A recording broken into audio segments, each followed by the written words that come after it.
Bonjour éclaireur pour vérité, bonjour à tous mes condisciples de la digne classe éclaireur pour vérité. Mon édito aujourd'hui a pour titre de la probabilité de l'avènement d'une politique de l'opposition, une vraie politique.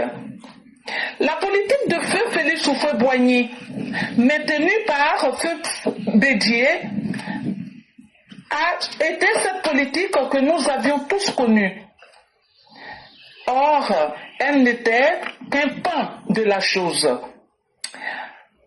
À Bédié succédera Laurent Gbagbo, avec son système politique plus que brutal.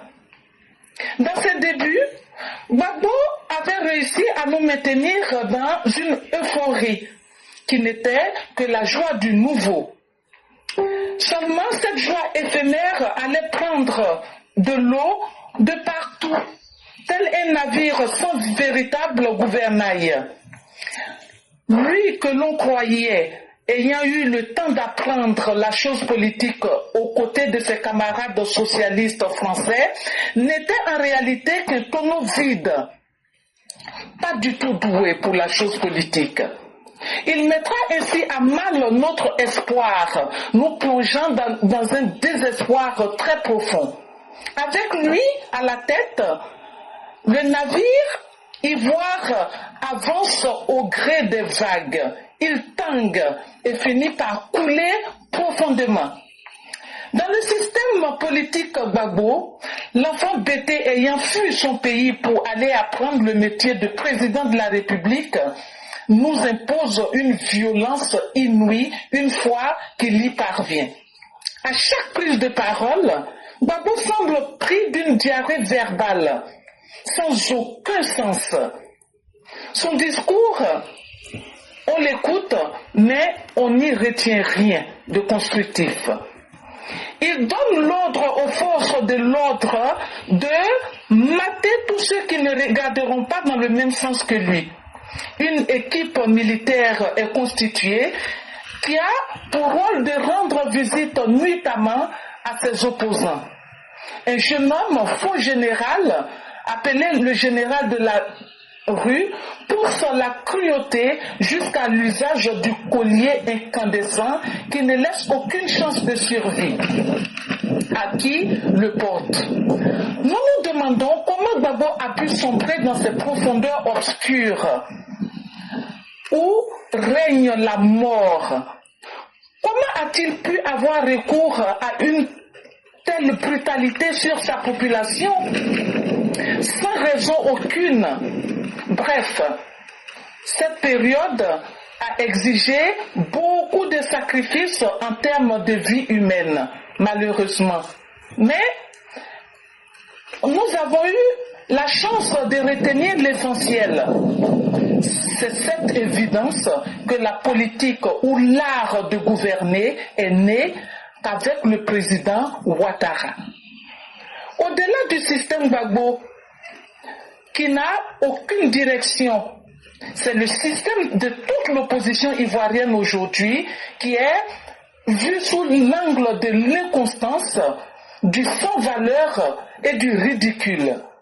Une opposition rassemblée autour de deux idéaux, la cupidité et la violence, ce qui reste aussi aléatoire que dérisoire.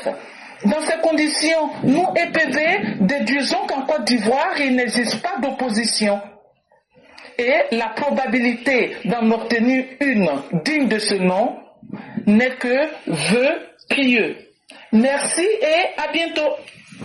Merci infiniment, Mère Blanc. Merci pour cet excellent éditorial où elle met en lumière la descente aux enfers d'un prétendu intellectuel, un homme qui souffre d'incontinence verbale, un homme bavard, intarissable et oiseux, un homme que je dirais simplement une personne logoréique. Et vous allez me demander, mais de quoi est-ce qu'il est question? On dit qu'une personne est logoréique quand cette personne-là parle beaucoup et rapidement, avec incohérence et sans pertinence. En réalité, c'est une manière bien plus jolie de dire qu'on a affaire à un stupide. Si je veux être vraiment violent dans les mots. Mais en réalité, la question que Mère Blanc pose de savoir comment un homme qui avait toutes ses chances se retrouve aujourd'hui à être un ver de terre qui ne fait que chialer, ça se trouve dans le parcours de l'homme lui-même. Avait-il aspiré un jour à la grandeur? Parce que être grand, c'est pas seulement être devant les autres, mais c'est être capable de donner des modèles qui seront copiés de génération en génération. Mais regardez aujourd'hui tout le mythe mensonger, tout le faux, le traficage de la réalité qui entoure aujourd'hui Laurent Gbagbo. Tout autour de lui vous donne sincèrement envie de vomir. Maintenant, je dis ceci. Si quelqu'un pense qu'il y a du bien en Gbagbo, que Dieu fasse que ta vie soit comme celle de Gbagbo. Qui peut répondre par la positive? Quand je dis, je souhaite que Dieu frappe ta vie et qu'elle soit comme celle de Gbagbo. Alors c'est là que tu vas dire non. Pourtant, il a été président. Mais pourtant, il n'y a aucune grandeur qui l'a précédé. Et il n'y a aucune grandeur, parce que lui-même, il n'avait aucune grandeur en lui-même. Ainsi finira-t-il dans la petitesse. Et chers Ivoiriens, tant qu'un être humain ne comprend pas qu'il faut donner un sens à tout ce qu'il fait, cet être humain se préserve lui-même de toute possibilité de grandeur, que ce soit d'ordre moral, intellectuel et même historique. Et c'est ça qui arrive à Laurent Gbagbo. Un homme maudit là, il peut être roi, mais il finit dans la déchéance. Et pourtant, un homme pauvre, un homme minimisé, méprisé, peut laisser des grandes leçons de vie. Et ce ne sont pas les exemples qui manquent dans cette vie. Mais Laurent Gbagbo, quand lui-même il se regarde aujourd'hui là, c'est quel héritage il lui veut laisser? Bien sûr, l'héritage de la honte. Mes chers Ivoiriens, comme nous le disions, tous les modèles sont en face de vous aujourd'hui. C'est à vous de faire les bons choix. Et ça, personne ne peut le faire à votre place. C'est à vous-même de faire le premier pas. Et comme dit la Bible, aide-toi et le ciel t'aidera. Mesdames et messieurs, nous vous disons merci. C'est ici que finit aujourd'hui la présentation de ce 14 juillet 2025. Nous disons merci à tous ceux qui nous font confiance et à tous ceux qui participent à l'éveil des consciences. On a fini avec les présentations. Tous ceux qui veulent la parole, on va laisser 2 minutes. On va laisser 2 minutes pour que vous puissiez vous présenter. On a la 39e minute. On va attendre jusqu'à la 41e minute. Il y a déjà certaines personnes qui se sont présentées. Il y a déjà 2 personnes. En fonction des 2 minutes restantes, les personnes qui vont s'ajouter, on a 3 maintenant. On va pouvoir diviser le temps et leur permettre de pouvoir s'exprimer. Parce que la beauté de la classe éclaireur pro vérité, c'est d'être aussi capable de s'asseoir, d'écouter attentivement et d'apprendre avec les autres. Et vraiment, merci à tous ceux qui, par honnêteté et par sincérité de vouloir que nous construisions un monde juste, viennent participer à donner de leurs expériences. Sur la plateforme éclaireur pro vérité, on aborde les sujets de tous les ordres. Et Dieu merci, nous avons plusieurs béquilles. Même quand moi-même je ne connais pas quelque chose, il n'y a pas de honte à dire je ne sais pas. Donc vous trouvez quelqu'un qui montre et qui connaît et qui explique. Et donc nous sommes au rendez-vous du donner et du recevoir. Et c'est ça la force de cette plateforme où on parle et où on met en évidence toutes les preuves pour que chacun s'en inspire pour être une lumière partout où il se trouve. Quand on parle, on montre toujours la vérité pour que les uns et les autres puissent dire je peux parler avec fierté et ce que j'ai dit ne souffre de l'homme d'aucun doute. Et donc soyons fiers de nous-mêmes. Continuons ce combat. Et moi j'aime à le dire, je ne sais pas quand, mais nos émissions et notre ligne idéologique sera utilisée par des gens, des générations à venir. Ça va inspirer beaucoup de personnes. C'est nous qui avions amené l'habitude de dire tu ne parles pas sans preuve. Et aujourd'hui je vois beaucoup de coins. Les gens, ah non, tu ne peux pas parler comme ça, il faut montrer la preuve. Quand je vois, ça me fait sourire du coin. Je dis de la bouche, je dis ah, vraiment, la leçon est passée quelque part. Et ici, on donne tellement de savoir sur différents niveaux que nous pouvons qu'être fiers de nous-mêmes. On ne finira jamais de parler de l'ex-président Laurent Gbagbo. Si on veut parler de Laurent Gbagbo, peut-être qu'on restera là jusqu'au lendemain. Laurent Gbagbo, depuis le CNRC, le syndicat des enseignants, mais ça a toujours été un manipulateur. Ça a toujours été l'homme qui a créé des troubles. C'est grâce à Laurent Gbagbo, nous les Ivoiriens, nous avons connu l'année blanche dans les années 90. Mais Laurent Gbagbo, c'est un personnage, même quand Laurent Gbagbo est en alliance, même quand vous êtes dans une coalition, il faut vous attendre à la farine dans les narines. Quand vous êtes avec Laurent Gbagbo, il faut se dire qu'il aura une personne qui sera roulée. Mais nous nous souvenons des années 90, avant le multipartisme, où dans l'accord de Strasbourg, à Souadou, et Mamadou le Grand, je sais pas, Mamadou le Grand ou Mamadou le Puissant, si j'ai une bonne mémoire, et Bamba Morifere, et Zali Zaou, avec Gbagbo lui-même, où tous les opposants se sont entendus par rapport aux élections de 1990 face à Oufoué, de boycotter les élections. Mais qu'est-ce que Laurent Gbagbo a fait pour finir? Pour un problème de leadership. Il a trahi ses amis. À la dernière minute, il est venu se présenter face à Oufoué. Pourtant, il savait bien que Oufoué maîtrisait la situation. Oufoué maîtrisait tout le nord, il maîtrisait le sud, le centre. Je n'en parle même pas. Mais il s'est présenté seul face à Oufoué. Juste pour prendre la tête. Pour qu'on dise un jour, selon lui-même s'est dit, qu'il s'est présenté face à Oufoué-Boigny. Mais après, qu'est-ce qu'il a eu à dire après les élections, après avoir été battu lamentablement dans les urnes par le président Oufoué-Boigny? Il a dit qu'Oufoué l'a volé. Laurent Gbagbo, c'est un habitué des faits. Quelqu'un qui n'a jamais perdu une élection, selon lui.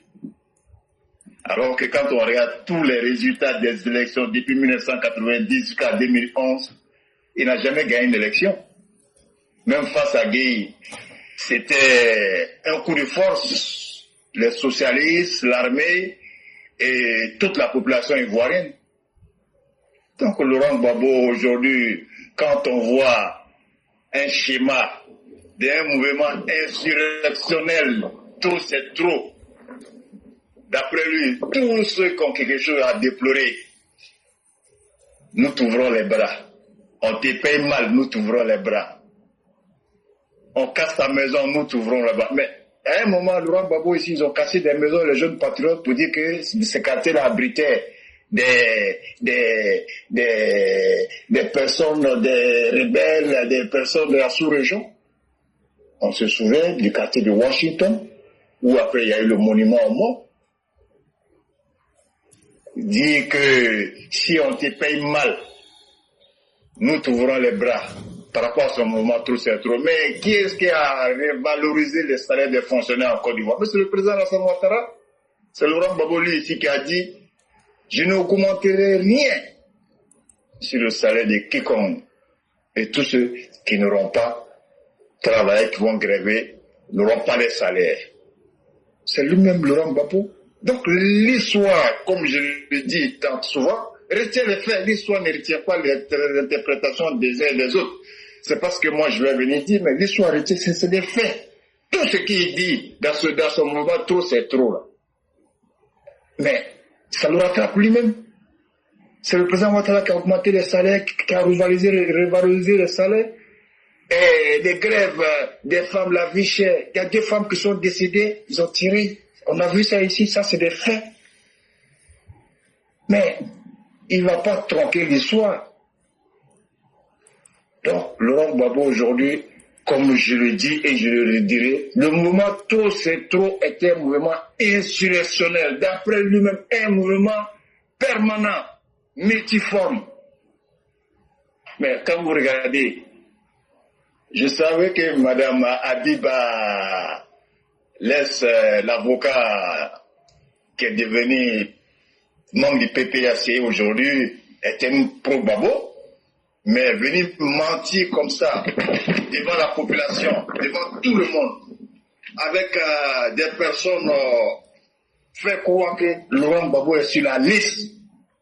C'est le mouvement Tout c'est trop là qui est en marche comme ça. Ça là, on n'a même pas besoin de faire un débat, faire un forcing, défier les institutions républicaines, défier les institutions. Mais il ne faut pas qu'ils oublient, nous ne sommes pas dans le schéma de 2010. Toutes les institutions fonctionnent. On n'est pas en 2004. Où, grâce à la résolution de l'ONU, il a eu un mandat blanc de 2005.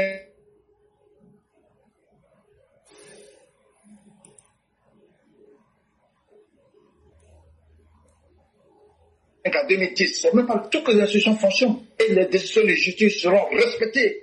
Même l'ONU, qui est l'instance d'harmonie du monde, ne peut pas contester une décision de justice d'un pays qui n'est pas en crise. On n'est pas en crise, hein. Donc ils ont encore le schéma, ils sont bloqués encore en 2004-2005, pensant qu'ils vont pouvoir faire pression sur le pouvoir en place. Est-ce que depuis tout ce temps, le président de la République même a parlé de ce sujet? Non. Les institutions fonctionnent, la République fonctionne, et on ne va pas gâcher nos cartouches. Sinon, il y a plein de leaders de l'opposition qui doivent être arrêtés normalement. L'IDA Kouassi, par rapport à ses propos, il doit être arrêté. Las Blaise, par rapport à son mensonge, ce qu'il a fait, ça c'est faux usage de faux. Il doit être arrêté. Mais on sait qu'ils seront payés au moment opportun. Parce qu'un ennemi déjà qui te dévoile son plan, tu n'as pas besoin même de gâcher tes cartouches. Je sais que début octobre, toute cette opposition, la majorité, il y a beaucoup qui vont laisser les pots. D'autres, ça sera l'exil. D'autres, ça sera la résidence surveillée pour Laurent Gbagbo lui-même, vu son âge, ça je le dis toujours. Mais le reste, ça sera la prison Korogo, PPAC, et PPA, pôle pénitentiaire, ex-Maca. Donc, encore une fois, mes chers concitoyens, je sais que la majorité des Ivoiriens sont avec le président Ouattara. Mais la minorité qui hésite encore, désabonnez-vous de ce mouvement. Trop c'est trop un mouvement insurrectionnel qui vous amènera à l'abattoir. D'autres la prison, d'autres l'exil. C'est pour ça que vous avez vu la lettre de Dom Melo aujourd'hui là. Il y a des paroles dans les coulisses qui disent que non, ça serait une voie sans issue. Donc encore une fois, Monsieur Éclaireur, comme je le dis toujours, vous avez déjà planté le décor, vous avez tout dit. Moi, je suis venu juste rajouter mon grain de sel. Le pays est sécurisé et le président de la République a pris des mesures idoines pour rassurer, pour que la quiétude des Ivoiriens soit sécurisée. Le pays est gouverné et géré. Encore une fois, tous ceux qui vont essayer de aller sur une voie insurrectionnelle seront matés, ça, il n'y a même pas de débat. Je vous remercie, M. Éclaireur, et encore que Dieu bénisse la Côte d'Ivoire. Vraiment, merci beaucoup, Éclaireur et Épervier Sage. Merci infiniment de tout ce que vous avez dit. En tout cas, la Côte d'Ivoire aujourd'hui qui aspire à la grandeur ne va pas se laisser distraire par des individus de peu de foi qui n'ont rien à apporter, mais qui veulent même nous amener dans le chaos. Il faudrait que les Ivoiriens soient conscients des enjeux de ce qui se passe aujourd'hui. On n'est pas dans le gros parler français, on n'est pas dans politique politicienne, on est en train de vous dire votre vraie réalité. C'est votre vraie vie qui est en train de décider. Imaginez-vous que la Côte d'Ivoire tombe dans les mains de ces gens. Leur souhait, c'est de prendre le Burkina et le Mali pour venir lutter pour prendre le pouvoir. Quand ils vont finir de prendre le pouvoir, là, j'ai déjà fait une analyse sur ça qui a choqué beaucoup de personnes, mais la Côte d'Ivoire va devenir comme le Congo. Ce sont les pays de la sous-région qui vont lever leurs armées pour prendre chacun une partie de la Côte d'Ivoire. Et la Côte d'Ivoire ne va plus exister. Et c'est ça, ce côté-là, les opposants ne le prévoient pas. Parce que, qu'on le veuille ou pas, aujourd'hui, nous sommes dans un monde où Chaque camp est en train de se battre pour assurer sa survie en termes de ressources naturelles. Vous partez appeler des gens pour venir attaquer votre propre pays parce que vous voulez seulement un pouvoir et vous n'avez pas l'intelligence. Donc vous voulez jouer avec la vie. Quand je dis que si ces personnes prennent le pouvoir, nous autres on va démissionner de la nationalité ivoirienne, c'est pour vous dire qu'on n'aura plus rien à faire avec la Côte d'Ivoire. Et ça nous le disons parce que la Côte d'Ivoire va même plus exister. À quoi sert-il d'être dans ton propre pays et tu es l'esclave des pays voisins? Et c'est cela aujourd'hui que cette opposition est en train de préparer en essayant d'envoyer la violence de quelque manière que ce soit. Aujourd'hui, là, même si c'est les Burkinabés qui vont attaquer la Côte d'Ivoire, c'est les Maliens, c'est pas leur problème. Eux, quelqu'un n'a qu'à attaquer seulement pour mélanger le pays. Et ça, là, il faudrait que si vous aimez vos familles, si vous aimez vos parents, que vous vous réveillez, que vous quittez dans l'amusement et que vous vous dites, on va prendre nos vies au sérieux et on ne va pas tolérer l'inacceptable dans notre société. Vraiment, merci d'insister toujours sur cela en demandant à ces esprits faibles de se désabonner de cette opposition incapable et inutile. Merci beaucoup et excellente soirée à vous. Merci, M. Claire. Toujours, c'est nous qui vous remercions. On ne finira jamais. Merci. Je vous en prie. Claire, merci à toi. Vous savez, chaque merci, le mot merci, c'est un mot qui est court, mais je crois que voilà, tu es un sachant, tu dois savoir ce qui est derrière. Merci, je crois qu'il n'y a pas d'autres mots derrière. Et Claire, je vois les commentaires du cours magistral que tu viens de nous donner, je vois les commentaires. J'ai lâché le poule. J'ai lâché le poule et l'éclaireur. Vraiment, le savoir, quand tu cherches le savoir, tu vas l'avoir. Quand tu penses que tu ne sais pas, tu vas savoir. Mais quand tu penses que tu sais éclairer, c'est très difficile de savoir. On ne va jamais finir d'apprendre. Merci encore pour ce cours-là. Et vraiment, les commentaires, voilà, toi-même, je crois que toi-même, tu vois les commentaires. Et puis voilà, il n'y a rien à dire, c'est un 10. Éclairer, les signes ne trompent pas. Les signes ne trompent pas. Voilà, on va revenir sur le champ politique. On va revenir sur le champ politique. On était vraiment allé dans le spirituel, là, vraiment, on était dans le nuage. Merci à toi de faire cette diversité-là, en tout cas de nous apporter. Voilà, on ne s'est pas trompé. La vérité finit toujours par triompher. Et pourquoi ne pas commencer par la vérité? Je le dis toujours, l'éclaireur. Les signes qui ne trompent pas, l'éclaireur. On a posé des actes de bénédiction en Côte d'Ivoire. On a eu le président Houphouët-Boigny. Comme je l'ai dit, on revient en politique. J'aurais voulu continuer dans ça, mais voilà. J'ai appris quand même aujourd'hui. Houphouët-Boigny, c'est quand même une recherche commune de bénédiction. Nos grands-parents qui étaient là, qui ont lutté vraiment, qui priaient Dieu pour que la Côte d'Ivoire s'en sorte, pour que l'esclavage finisse, pour qu'on ait un pays où on peut aller à vélo. Quand on va sur le vélo, il faut comprendre qu'il doit y avoir des routes. Donc il y a eu quand même des chemins qui ont été faits, il y a le goudron, il y a la voiture qui est venue. Voilà l'évolution que tu as dit. Donc, on a fait cette bénédiction-là pour avoir un milieu un peu décent, un milieu avec un peu de bien-être. Et on a eu. À un moment, on disait que la Côte d'Ivoire était un pays béni de Dieu parce qu'on a posé des actes de bénédiction. Mais quand on a commencé à poser des actes de bénédiction, voilà, c'est tombé sur nous. On a commencé à insulter nos grands-parents, les Houphouët-Boigny, ce monsieur qui avait. C'est vrai, on peut lui reprocher des choses. Mais il y a quand même, on parle aujourd'hui sur le père de la Côte d'Ivoire moderne. Mais quand des gens sont venus, qui sont allés à l'école, dans l'école que Houphouët-Boigny a construit là, sont allés là-bas, et ils sont venus insulter encore ce vieux-là, humilier le vieux. Je crois qu'on a tiré la bénédiction sur nous, et la main sur nous. Et puis on a vu ce que nous a coûté.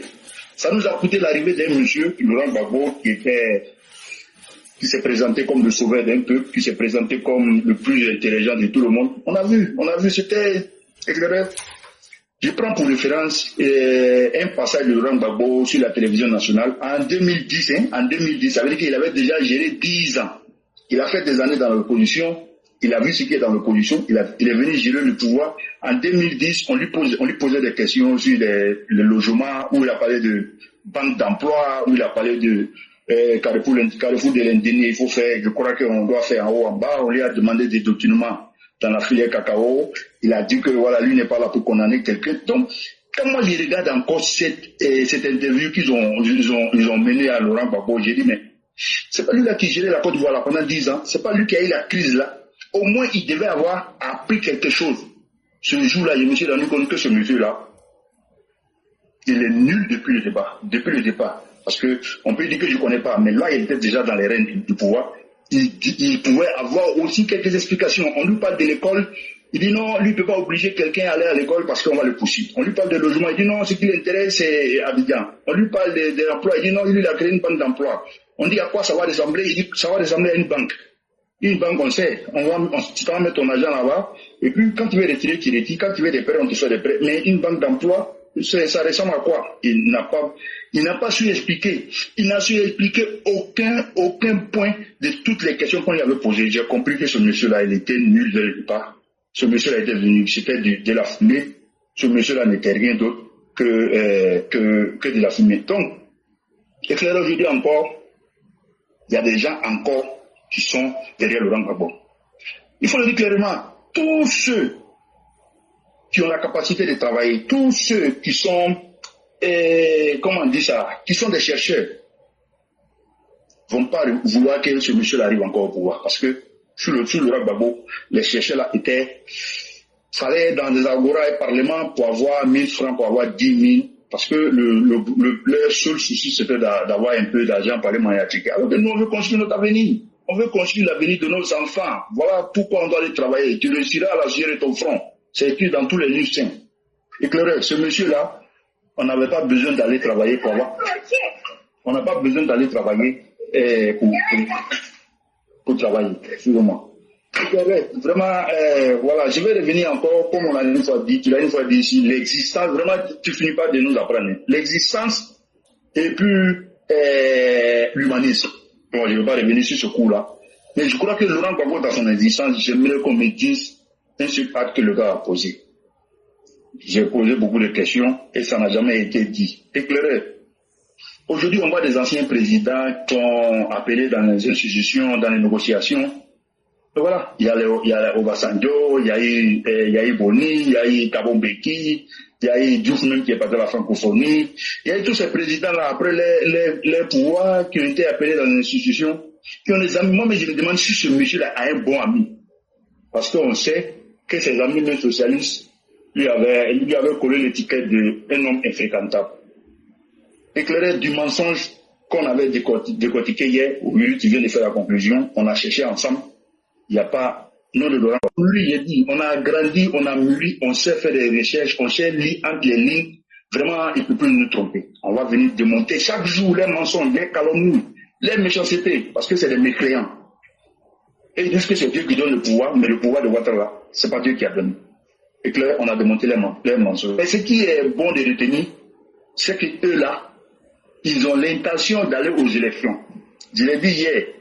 C'est la seule voie, la Côte d'Ivoire de Ouattara, c'est la seule voie, coup d'État et rébellion, tout ce qui manigua ça. Ça passe pas parce qu'on a un dirigeant fort qui a mis des institutions en place. Et puis le peuple est là, le peuple ils oublient parce qu'ils pensent que, d'abord le coup d'État c'est impossible parce qu'on a des forces de l'ordre professionnels, bien formés, équipés, qui savent qu'aujourd'hui là, l'intérêt de la nation prime sur tout. Et puis il y a un peuple qui a quand même mûri. On a passé toutes ces étapes-là. Éclairé, il y a une lueur d'espoir. Et l'espoir est permis. Cet espoir que le président Ouattara nous apporte chaque jour, éclairé. Cet espoir-là, d'abord, tranquillité dans le... On parle. La sécurité aujourd'hui, c'est... Quand on veut dire, on va aller au travail, on va se développer, on va aller au champ, on va aller... C'est parce qu'il y a une sécurité. Aujourd'hui, la Côte d'Ivoire est en sécurité. Mais quel Ivoirien qui a une bonne tête là, quel Ivoirien qui réfléchit un peu là, qui aime son pays là, va vouloir, pire que ça, va vouloir qu'aujourd'hui un coup d'État se fasse, va vouloir que la Côte d'Ivoire soit déstabilisée. Aujourd'hui, tout le monde va à ses occupations. Tous les jeunes aujourd'hui, en tout cas, si tu veux du travail, tu vas gagner du travail. Parce qu'eux-mêmes disent, tu l'as bien dit, c'est la première fois qu'on entend la Côte d'Ivoire est en chantier. Mais en chantier, là, c'est les gens qui travaillent là-bas. C'est les jeunes gens qui, chaque jour, se lèvent pour aller faire du maçonnage, qui allaient faire des travaux là. Aujourd'hui, il y a des machines aujourd'hui qui sont en Côte d'Ivoire où personne ne se conduit. Et on est en train de créer des professionnels partout pour former nos petits frères, nous-mêmes, nos enfants, pour pouvoir travailler et éclairer. Mais quel individu, qu'est-ce que ces gens-là ont dans la tête? Pourquoi aller chercher ce désordre-là? Pourquoi vouloir tant ce désordre-là, même en manipulant? Je peux faire une lutte sur la vérité. Je peux faire une lutte sur ma raison. Mais tu n'as pas raison et tu n'es pas dans la vérité. Mais il faut qu'on crée une crise artificielle. Et que vraiment, il faut être méchant. Il faut être nul et puis il faut être mécréant. Tu as parlé tout à l'heure de spiritualité. Quelqu'un qui est un peu croyant, il y a des choses qu'il ne va pas faire. Quelqu'un qui est assez responsable, il y a des choses qu'il ne va pas faire. Et tu l'as dit.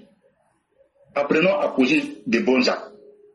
Quand on pose des bons actes là, ça rejaillit sur notre descente, ça rejaillit sur notre société, sur notre communauté. Voilà pourquoi Ouattara là, personne ne va mettre ce monsieur-là en branle. Personne ne va le faire échouer. Et voilà, il n'a jamais échoué. Parce que il pose des bons actes. Et depuis 1990, là, le seul argument qu'ils ont contre ce monsieur-là, qui n'est pas ivoirien, chose qu'on a déjà démontée, mais ils sont déjà encore, ils sont tous dedans parce qu'il n'y a rien d'autre. Il n'y a rien d'autre. Quand chaque jour on découvre des casseroles noires, ces gens qui traînent des casseroles, des mystères, ces gens qu'on démonte chaque jour le mensonge, ces gens qu'on leur trouve d'un comportement malsain chaque jour. Mais le président Ouattara, le seul délit ou le acte qu'on lui reproche là, c'est qu'il n'est pas ivoirien. C'est à penser qu'il ne soit pas ivoirien. Mais aujourd'hui, là, est-ce qu'on est encore à ce stade-là? Est-ce qu'on doit rester à ce stade-là? Le président, il est président de la République. Nous n'avons jamais cru à ça parce qu'ils n'ont jamais prouvé. Le président Alassane Ouattara, il est là, vraiment éclairé. Pour finir, pour dire, l'espoir est permis. Vraiment, il faut que nous soyons conscients. Et on fait bien de le répéter. Chaque jour, on va le répéter. Éveillons les conscients. Et les conscients sont déjà éveillés. Aujourd'hui, regardez, la majorité, les gens ils font des marches même là, les gens passent par le travail. Quand avant, tout était arrêté. Mais aujourd'hui, là, la Côte d'Ivoire est sur la bonne voie. Sous le contrôle du président Alassane Ouattara. Chaque Ivoirien va à ses occupations. Et regardez comment il a réuni toute la Côte d'Ivoire. Regardez le gouvernement ivoirien. Toutes les régions de la Côte d'Ivoire sont représentées. Mais des gens continuent encore de parler de rattrapage. Regardez dans les institutions, regardez les travaux qui sont faits, les travaux de développement. Aujourd'hui, tous les villages dans la Côte d'Ivoire ont touché un peu de développement, c'est vrai. On n'a pas mis le courant dans tous les villages. Et le président l'a dit. On a fait beaucoup, mais il y a beaucoup qui reste à faire. On est tous d'accord. Et je le dis toujours, le développement, c'est pas une ligne d'arrivée. C'est une recherche continue et perpétuelle de bien-être de la population. Je vais m'arrêter là pour finir sur ma phrase fétiche. Le combat est dans le bon sens. Merci à toi de nous faire savoir beaucoup de choses. Merci. Merci infiniment le grand maître Barak. Et ça nous fait vraiment plaisir. Quand tu viens chaque jour ici nous rappeler cela, que le combat est dans le bon sens. C'est seulement quelques mots, mais c'est très important parce que ça nous rappelle qu'on est sur la bonne voie. Et j'aimerais faire une parodie. Alassane Ouattara, on dit, n'est pas ivoirien, non? Vous pouvez ouvrir votre micro. Le grand maître?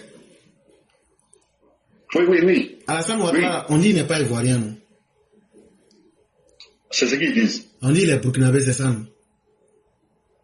Oui. Ok. Maintenant, là, il est président ou il n'est pas président en Côte d'Ivoire? Le président. Ça fait combien d'années il est président? 15 ans. Hein? Donc, maintenant, là, les pro-Babo, là, c'est eux qui sont les frères ivoiriens avec Babo, non? Maintenant, comment est-ce que un vrai fils du pays peut demander à un étranger d'écrire son nom sur la liste électorale? Comment toi-même tu vois ça? Ça, c'est la puissance de l'étranger, mon frère. Donc, ça veut dire que dans le pays, là, c'est les étrangers qui commandent. C'est vrai, non? Oui. Donc, on dit que Bédié, lui, il était béninois, c'est vrai, non? Oui. Donc, après Bédié, là, qui a commandé? C'est Laurent Gbagbo, mais voilà, il a rien passage clair, mais c'est Laurent Gbagbo. Ok. Donc, ça veut dire que Gbagbo aussi, là, si on réfléchit par l'absurde que tous ceux qui dirigent la Côte d'Ivoire sont des étrangers, donc lui aussi, il était étranger aussi. Effectivement. Quelle était sa nationalité?